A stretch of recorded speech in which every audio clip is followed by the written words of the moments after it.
Oke, bismillahirrahmanirrahim. Assalamualaikum warahmatullahi wabarakatuh. Perkenalkan, nama saya Amar Muhammad, NPM saya 411821912000077 dari kelas Penjas Adaptif. Di sini saya akan menjelaskan beberapa materi tentang ketunaan. Yang pertama ada tunanetra. Pengertian tunanetra adalah istilah umum yang digunakan untuk kondisi seseorang yang mengalami gangguan atau hambatan dalam indera penglihatannya.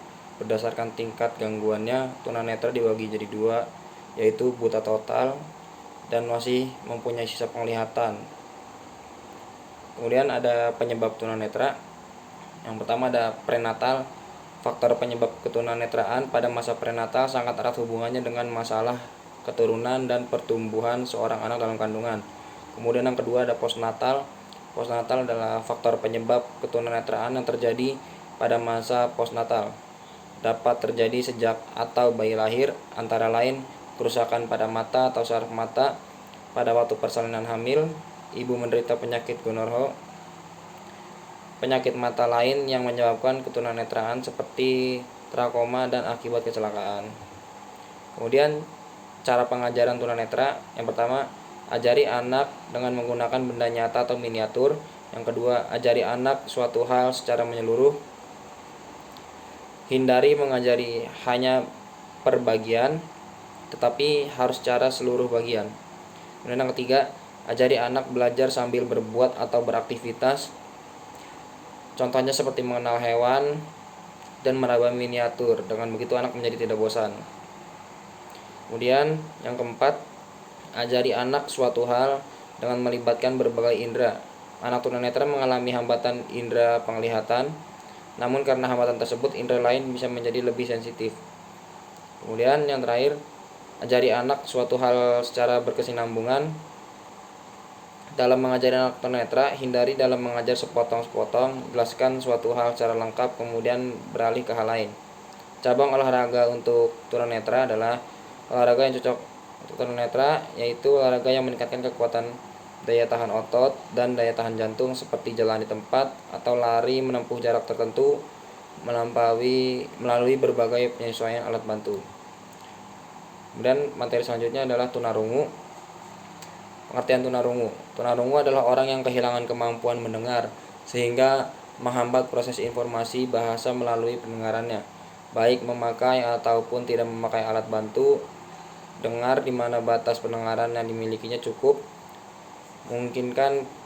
memungkinkan keberhasilan proses informasi bahasa melalui pendengaran. Kemudian yang kedua, tunarungu dibagi menjadi dua kategori, yaitu tuli dan sulit mendengar. Kategori tuli yang itu seorang yang sama sekali tidak bisa mendengar, sedangkan kategori sulit mendengar yaitu seseorang yang masih dapat mendengar dalam skala tertentu.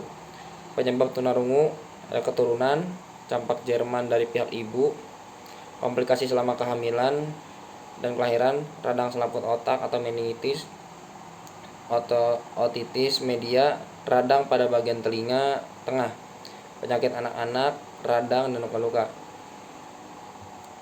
Kemudian cara mengajar penderita tunarungu menggunakan bahasa isyarat, Bisindo dan Sibi.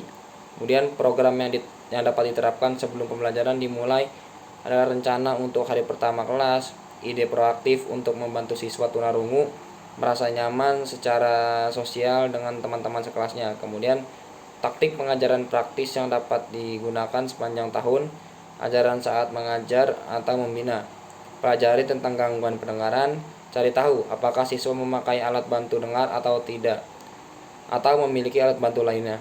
Mengevaluasi akustik ruangan atau potensi suara yang dihasilkan dalam ruangan, mengingat mungkin ada siswa yang terganggu. Memperoleh informasi yang akurat tentang kecacatan siswa buat pengingat visual. Kemudian cabang olahraganya dari tunarungu. Olahraga yang cocok untuk tunarungu adalah olahraga yang meningkatkan kekuatan daya tahan otot, daya tahan jantung seperti berlari, renang, voli. Olahraga ini dimodifikasi dengan menggunakan lampu warna-warna sebagai penunjuk atau pemberi aba-aba. Kemudian selanjutnya adalah tentang tunawicara. Pengertian tunawicara itu adalah gangguan bicara atau bahasa. berarti gangguan komunikasi seperti gagap, gangguan artikulasi, gangguan bahasa, atau gangguan suara yang berdampak buruk pada kinerja pendidikan anak. Menurut Abdurrahman dan Sujadi, gangguan wicara atau tunawicara adalah suatu kerusakan atau gangguan dari suara, artikulasi, dari bunyi bicara, dan atau kelancaran berbicara. Penyebabnya dari tunawicara adalah faktor sentral berhubungan dengan susunan saraf pusat, ketidakmampuan berbahasa yang spesifik, keterbelakangan mental, autism, defisit dalam perhatian dan hiperaktif, serta mengalami gangguan fungsi kognitif.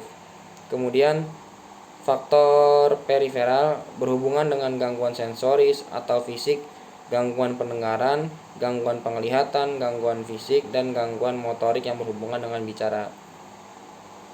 Kemudian ada juga faktor lingkungan dan emosional, dikarenakan oleh faktor lingkungan fisik dan psikologi antara lain penelantaran dan penganiayaan, masalah pengembangan perilaku dan emosi. Faktor-faktor campuran dikarenakan oleh faktor sentral, periferal, dan faktor lingkungan. Kemudian cara pengajaran tunawicara itu, yang pertama, melatih atau mengajar anak tunawicara untuk berkomunikasi dengan menggunakan bahasa isyarat, yaitu dengan ejaan jari. Kemudian melibatkan anak tunawicara untuk berbicara secara lisan di hadapan orang atau masyarakat dalam setiap kesempatan. Memberi motivasi dan pemahaman kepada siswa. Kemudian identifikasi tantangan dalam mengevaluasi performa gerak yang diperlukan untuk menentukan tingkat kemampuan awal. Ketahui cara merancang pembelajaran untuk mengatasi keterbatasan berbicara atau bahwa ekspresif atau responsif. Ketahuilah bahwa mereka mungkin memiliki kapasitas yang bervariasi untuk mengembangkan keterampilan motorik sesuai usia. Cabang olahraganya untuk tunawicara dapat berolahraga apa saja, yang penting gerakannya dapat dilihat seperti olahraga bulu tangkis, tenis meja, berlari, dan lainnya. Kemudian ada tunagrahita. Anak tunagrahita adalah mereka yang memiliki kecerdasan jelas berada di bawah rata-rata. Di samping itu, mereka pun mengalami keterbelakangan dalam menyesuaikan diri dengan lingkungan mereka, kurang cakap dalam memikirkan hal-hal yang abstrak, yang sulit-sulit, dan yang berbelit-belit. Penyebab dari tunagrahita adalah yang pertama prenatal atau sebelum lahir atau dalam kandungan, yaitu campak, diabetes, cacar, virus, tokso, ibu kekurangan gizi, pemakaian nafsa, dan perokok berat. Kemudian fase natal yaitu waktu bayi lahir, proses melahirkan yang sulit, proses melahirkan yang terlalu lama sehingga bayi kekurangan oksigen, tulang pinggul ibu yang terlalu kecil menyebabkan otak bayi terjepit dan terjadi pendarahan, proses kelahiran dengan alat bantu jepit. Kemudian ada postnatal, waktu setelah lahir, gizi buruk, busung lapar, demam tinggi disertai kejang, kecelakaan, radang selaput otak atau meningitis. Kemudian cara pengajarannya untuk tunagrahita adalah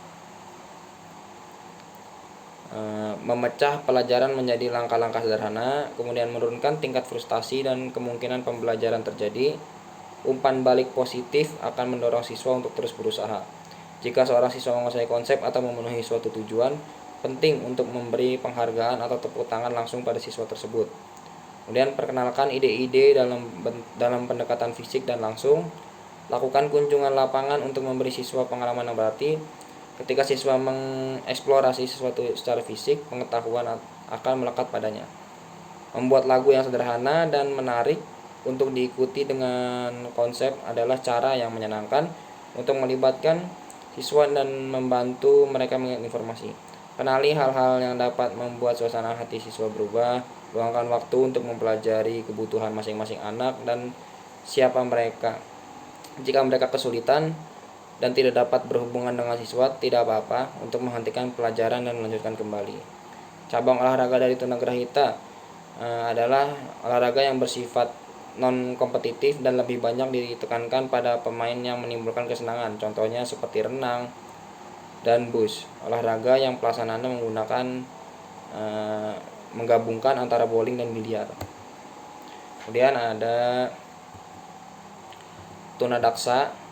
Tunadaksa adalah kondisi anak yang memiliki anggota tubuh tidak sempurna atau kerap disebut sebagai disabilitas fisik atau cacat tubuh. Ketidaksempurnaan ini hanyalah secara fisik sedangkan fungsi panca indera penderita tunadaksa masih normal. Penyebab dari tunadaksa sendiri adalah yang pertama faktor prenatal atau sebelum kelahiran. Tunadaksa yang diperoleh ketika janin masih di dalam kandungan seperti faktor genetik dan kerusakan pada sistem saraf pusat. Kemudian ada faktor neonatal saat lahir. Tunadaksa yang terjadi karena adanya kendala saat ibu melahirkan, seperti memaksakan persalinan normal saat posisi bayi sungsang atau bentuk pinggul ibu terlalu sempit, perdarahan di otak, hingga penggunaan anestesi yang berlebihan. Kemudian faktor postnatal atau setelah lahir. Beberapa kondisi yang terjadi setelah bayi dilahirkan juga bisa mengakibatkan tunadaksa seperti penyakit radang selaput otak, meningitis, radang otak, maupun saat ada benturan keras di kepala anak, misalnya saat ia terjatuh. Kemudian bagaimana cara pengajarannya? Cara pengajaran tunadaksa yang pertama, latih siswa untuk percaya diri, buat suasana sekolah yang penuh dengan rasa optimisme, berikan kepercayaan siswa, dengarkan dengan baik pendapat siswa, ciptakan hubungan baik antara siswa dan guru, salurkan emosi buruk anak pada hal tertentu. Cabang olahraga untuk tunadaksa itu adalah saat ini sudah ada perlombaan untuk anak yang memiliki keterbatasan fisik, yaitu Paralimpik dan Asia Para Games. Banyak cabang olahraga yang dapat diikuti seperti atletik, renang, dan lainnya. Kemudian selanjutnya ada tunalaras. Tunalaras adalah anak yang mengalami kesulitan dalam mengendalikan emosi dan kontrol sosial, sehingga menunjukkan perilaku menyimpang yang tidak sesuai dengan norma dan aturan yang berlaku di sekitarnya. Penyebab tunalaras itu pertama ada faktor biologis. Perilaku serta emosi dipengaruhi oleh faktor genetik, neurologis, atau biokemikal, bahkan kombinasi dari faktor-faktor tersebut. Penyakit malnutrisi dan kerusakan otak atau faktor predisposisi. Anak yang memiliki cacat mental atau berintelijensi rendah maupun yang mengalami kerusakan otak. Dan faktor keluarga, penerapan pola asuh yang tidak konsisten dan kesalahan dalam penerapan disiplin. Keterlibatan pihak ketiga yang ekstrim, berbeda dalam pendidikan anak, penolakan dan pengabdian dari orang tua atau orang dewasa menjadi model negatif bagi anak. Kualitas rumah tangga, kematian salah satu orang tua yang memicu stres pada single parent, orang tua dan anggota keluarga yang tidak dapat memenuhi kebutuhan anak, status sosial ekonomi keluarga, perlakuan orang tua yang tidak adil, harapan orang tua yang tidak realistik, dan hukuman fisik yang berlebihan. Kemudian faktor sekolah, disiplin dan tata tertib yang terlalu kaku. Kemudian ada inkonsistensi pelaksanaan disiplin dan tata tertib. Kemudian ada tuntutan yang terlalu berlebihan terhadap prestasi anak, kepribadian guru negatif, perlakuan guru yang tidak adil terhadap siswa, kemampuan manajemen guru yang rendah. Kemudian faktor budaya dan lingkungan, itu ada anak, keluarga, dan sekolahnya melekat pada budaya yang mempengaruhi mereka. Nilai dan standar tingkah laku telah diberikan kepada anak dalam berbagai kondisi budaya, tuntutan, larangan, dan model. Kemudian bagaimana cara pengajaran tunalaras? Itu siswa tunalaras dengan hambatan emosi dan perilaku kurang mampu berkonsentrasi yang mengakibatkan mereka juga kurang dapat mengikuti pembelajaran dengan baik. Program pengajaran yang tertera rapi dengan harapan-harapan jelas dan rancangan indikator ketercapaian tujuan pembelajaran yang jelas dipercaya dapat meningkatkan prestasi siswa tunalaras. Kuncinya ada pada pembentukan suasana belajar yang baik, kondusif, rumah yang harus menjadi prioritas guru. Mengajarkan aktivitas yang berorientasi pada kebugaran jasmani. Cabang olahraganya untuk tunalaras, melakukan olahraga yang dapat mempengaruhi keterampilan gerak dasar dan pembentukan sikap. Selain itu, olahraga untuk tunalaras juga harus menyenangkan sehingga membuat emosi menjadi lebih tenang dan stabil, seperti bermain lempar tangkap bola, senam, dan berlari. Kemudian yang terakhir ada autisme. Autisme adalah kelainan perkembangan saraf yang menyebabkan gangguan perilaku dan interaksi sosial. Gejala penyakit ini lebih sering terdeteksi pada masa kanak-kanak, tetapi juga tidak dapat ditemukan ketika dewasa.